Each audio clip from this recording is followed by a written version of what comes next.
Temperatures keep climbing this week, and it is hot for everyone, including animals. In this week's Next to Nature, Dr. John Long has some special guests as he explains how wild animals deal with the heat.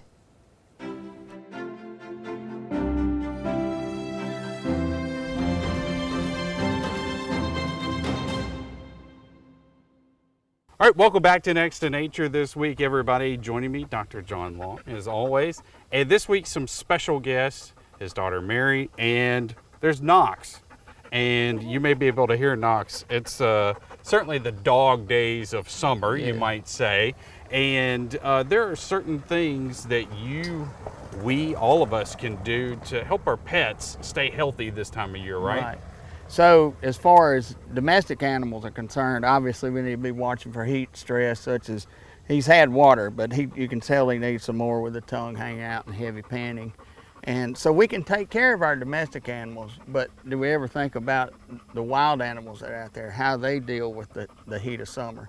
They're out in it 365 days out of the year. True. You know, they're in all kind of harsh weather conditions. So to say that they're used to it, part of that's true. We can, obviously, we have to feed, we have to water our animals, our domestic animals. But one of the reasons that wildlife can handle it somewhat better is because they can go get their water. They can go get shade. I saw 3 turkeys yesterday in the shade, standing in the shade trying to stay cool. So they know where to go, basically. Now, that's not to say that wild animals don't get stressed. Like our domestic animals, they get stressed just as easily as well if the conditions tend to be extreme.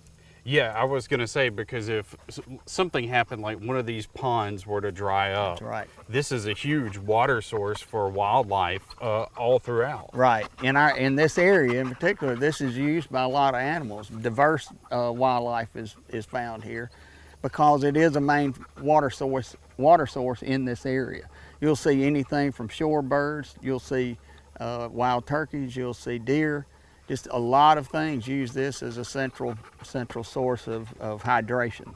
And I would say wild animals too, probably, and even domesticated animals like Knox here, have just this innate thing that they're born with that says, I need this or I need that, and they know how to find it. Exactly.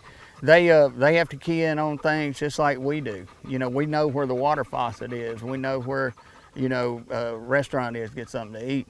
And like I said, they're out here, they know where those areas are, and that's why you see animals in certain areas because of those food sources, because of those water sources. You're not gonna find them in this time of year out in the wide open trying to stay cool because they can't do it there. So makes perfect sense. Yeah. All right, thanks Dr. Long, thanks Mary. Thank you. Knox, and we'll see you next week on Next to Nature.